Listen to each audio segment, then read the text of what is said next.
আসসালামু আলাইকুম। গ্রামের বাড়িতে এসেছি আর ঈদের দিন সকালবেলা আমার ছেলে আর ছেলের বাবা হচ্ছে রেডি হচ্ছে।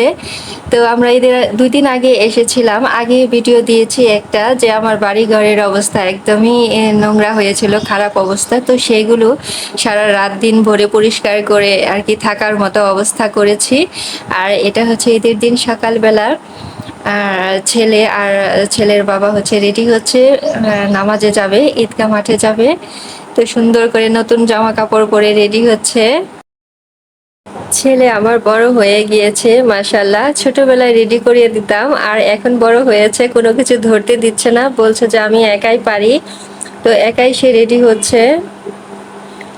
আর আজকের ওয়েদারটা মাশাআল্লাহ ভালো, তেমন বৃষ্টি নাই।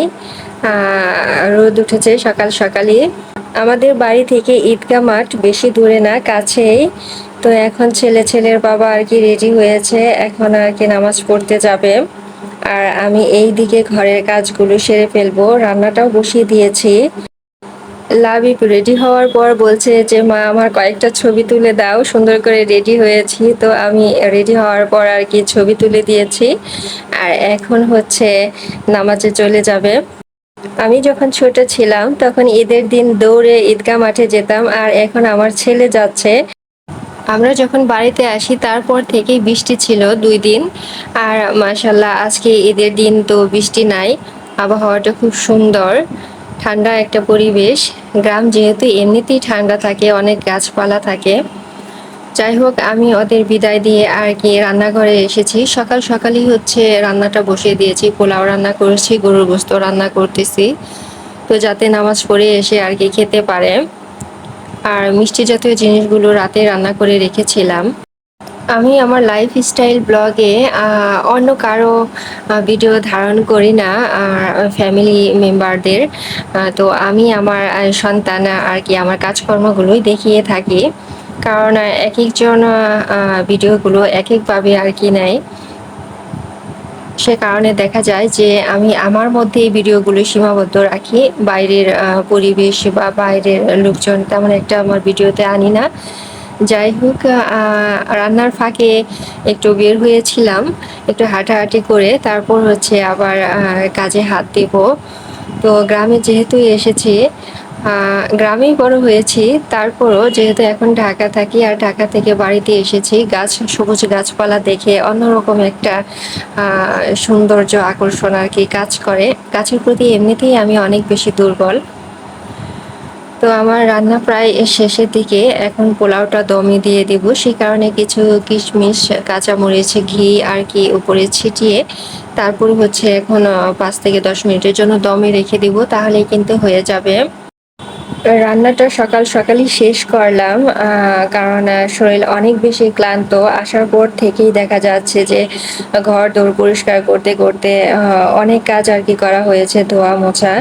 তো খুব ঘুম পাচ্ছে, আমি আজকে ইচ্ছে মতো ঘুমাবো। আজকে ঈদের দিন হলেও আর কি জমিয়ে ঘুমাবো, সে কারণে হাতের কাজগুলো সকাল সকালই শেষ করে ফেললাম। ঈদের দিন একটু বাড়তি কাজ থাকে, আর এটা যেহেতু কুরবানির ঈদ, কাজ একটু বেশিই থাকে। তো আমি বলেছিলাম যে দুপুরবেলা আমি ঘুমাবো, কাজ সকাল সকালই শেষ করেছি। হ্যাঁ, আমি ঘুমিয়েছিলাম, কয়েক ঘন্টা ঘুমানোর পর তারপর আর কি উঠেছি। আর এখনো হাতের কাজগুলো গুছিয়ে, মাংসগুলো গুছিয়ে তারপর হচ্ছে বিকেলবেলা বের হব, সেই কারণে কাজগুলোকে সেভাবেই করছি। বিকেলবেলা স্বামী সন্তানকে নিয়ে আর কি বের হব। ঘরের ভিতর সারাক্ষণ না থেকে একটু যদি খোলামেলা পরিবেশে হাঁটাচলা করা যায় তাহলে মনটা ফ্রেশ হয়। আর এইদিকে প্রচুর গরম পড়েছিল, রোদ উঠেছিল, সে কারণে লাবিবের বাবা আর কি আম ভর্তা বানাচ্ছে। এগুলো হচ্ছে পাকা আম, গাছ পাকা, গাছ থেকে পড়েছে। আর সেগুলো হচ্ছে কাসুন্দি, লবণ, কাঁচামরিচ দিয়ে মাখাবে। এটা কিন্তু অনেক মজার। আমি যে এখন বলছি, ভিডিও দেখেই কিন্তু আমার জিভে জল এসেছে। তো লাবিবের বাবা হচ্ছে ভর্তা জাতীয় জিনিস এগুলো খুব সুন্দর বানাতে পারে। তো ভর্তা যখন কোনো ভর্তা বানাই সেটা হচ্ছে ফলের ভর্তাই হোক বা কোনো ভাত দিয়ে খাওয়ার জন্য ভর্তা হোক, সেটা আমি লাবিবের বাবাকে দিয়ে দিই যে তুমি বানাও। আমার ছেলে কিন্তু এখনো ঘুমিয়ে আছে, লাবিব ঘুমিয়ে আছে, ওঠেনি। তো আমরা একসাথে সবাই আর কি ঘুমিয়েছিলাম। তো ছেলে শুয়ে আছে। ছোট মানুষ এসেই আর কি অনেক ফুর্তিতে আছে, হইচই লাফালাফি, ছোটাছুটি। তো এদিকে লাবিবের বাবার ভর্তা বানানো শেষ আর আমরা দুজন এখন বারান্দাতে বসে আর কি খাচ্ছি। আর এই পাশে হচ্ছে ছেলে ঘুম থেকে উঠে এই তো বন্ধু এসেছে। বন্ধু হচ্ছে আমার ভাসুরের ছেলে। দুই বন্ধু মিলে এখন আর কি খেলা করতে যাচ্ছে। তো বিকেলবেলা বের হয়েছিলাম আর এভাবেই হচ্ছে কেটেছে আমার ঈদের দিন। তো আপনাদের ঈদের দিনটা কেমন কেটেছে অবশ্যই কমেন্টে জানাবেন।